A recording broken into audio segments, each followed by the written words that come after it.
এই ত্রিপুরা টি কর্পোরেশনের চেয়ারম্যান বলেছেন ইতিমধ্যে চায়ের ইতিহাস প্রায় 108 বছর ত্রিপুরার।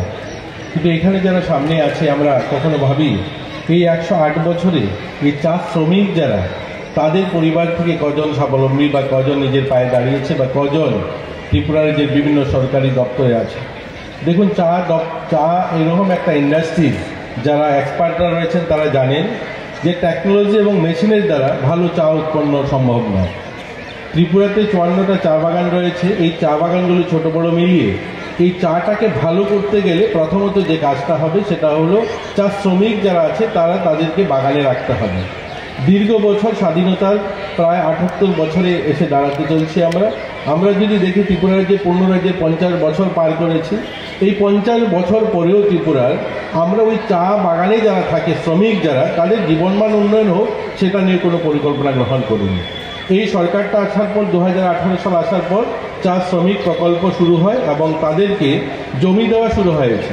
যেহেতু চা শ্রমিক যারা রয়েছে তাদের জমি ছিল না, তার জন্য বাগান থেকে তারা ধীরে ধীরে সরে যেতে শুরু হয়েছিল। কারণ তাদের ছেলেমেয়ে যদি পড়াশোনা করে বা অন্য কোথায় কাজ করে তাহলে বাগান ছেড়ে দিতে হবে, অথবা তারা বাইরে যাওয়া তাদের দ্বারা সম্ভব নয়। তাদের ছেলেমেয়েরা পড়াশোনা করে নিজেরা অন্য কিছু ভাবতে পারে না। এত সবাই কি করেছে, ধীরে ধীরে শহরমুখী হয়েছে।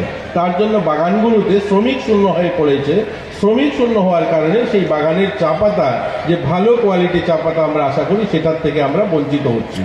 এই সরকারটা আসার পরে প্রথম যে কাজটা করেছে সেই কাজটা হলো ওই সমস্ত শ্রমিকদেরকে যে জমির পাট্টা দেওয়া। আপনারা শুনলে খুশি হবেন যে গত 5 বছরে আমাদের রাজ্যে প্রায় 10,000 স্থায়ী যারা শ্রমিক যারা একটা সময় রাজাদের আমলে ঝাড়খণ্ড থেকে, উড়িষ্যার থেকে, অন্ধ্র থেকে এসে আমাদের এখানে বসবাস শুরু করেছে, এদেরকে আমরা জমি দিতে পেরেছি 2000 পরিবারকে। অর্থাৎ যে কাজটা স্বাধীনতার 77 বছরে হয়নি, সেই কাজটা 2 বছর, আমরা 5 বছরে 2000 পরিবারকে আমরা জমি দিতে পেরেছি।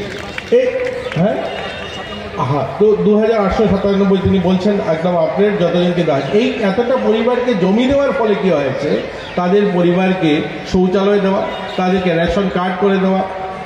সবচেয়ে বড় কথা হলো শহরে যারা আমরা বসবাস করি আমরা জানি না, আমরা যাদেরকে গরিব ধরে নিই, অন্তোদয় বা বিপিএল ক্যাটাগরি যাদেরকে ধরি, দুর্ভাগ্য এদের যারা 100 টাকা মজুরিতে এখানে যারা বসে আছে, আমাদের সকালবেলার চায়ের ব্যবস্থাটা 100 টাকা হয় না, অথচ ওই পরিবারগুলো 100 টাকা মজুরি, 105 টাকা মজুরিতে চায়ের শ্রমিকের কাজ করত। আর রেশন যেটা বলা হতো, রেশনের নামে শুধু ওই 5 কিলো চাল আর কয়েকটা অল্প আটা আর ওই 1-2টা প্যারাসিটামলের ঔষধ, সেগুলোর ব্যবস্থা ছিল। এই সরকার আসার পর তাদেরকে যেমন মজুরি বাড়ানো হয়েছে, 178 টাকা মজুরি হয়েছে, তেমনি প্রত্যেকের জন্য ঘর, প্রধানমন্ত্রী আবাস, প্রত্যেকের জন্য জল, প্রত্যেকের জন্য বাড়িতে ইলেকট্রিসিটির ব্যবস্থা, সেখানে শিক্ষার ব্যবস্থা। অর্থাৎ তারাও যে আমাদের মৌলিক অধিকার, অন্ন, বস্ত্র, শিক্ষা, স্বাস্থ্যের কথা বলি, আজ তারাও সেটা পেয়েছে। এবং ওই সমস্ত পরিবারের জমির সঙ্গে সঙ্গে তাদেরকে প্রায়োরিটি গ্রুপ রেশন কার্ডও প্রোভাইড করা হয়েছে, যে রেশন কার্ড তাদের দীর্ঘ বছরে জুটেনি। তো আজ আমরা আশা করতে পারি ওই সমস্ত শ্রমিকের দ্বারা, ওই শ্রমিক যারা বাগানে থাকেন তাদের দ্বারা আমাদের চা উন্নয়ন হবে। এবং চা আজ আমরা আমাদের ভারতের আন্তঃরাষ্ট্রীয় স্তরেও আমরা যে স্বপ্ন দেখছি যে এই চা পাতাটাকে ভালো কোয়ালিটির চা পাতা আমরা ত্রিপুরায় যে উৎপন্ন করতে পারবো এবং চা ইন্ডাস্ট্রিজ এগিয়ে যাবে, সেটা সম্ভব হবে যখন শ্রমিক বেঁচে থাকবে, শ্রমিকের জীবনমান উন্নয়ন হবে। আর সেই দিশাতে সরকার কাজ করছে, ত্রিপুরা চা উন্নয়ন নিগম সেই দিশাতে কাজ করছে। সবাইকে আবারও শুভ সকাল শুভেচ্ছা জানিয়ে আমি এই 1-2টা কথা বলে শেষ করলাম। জয় হিন্দ।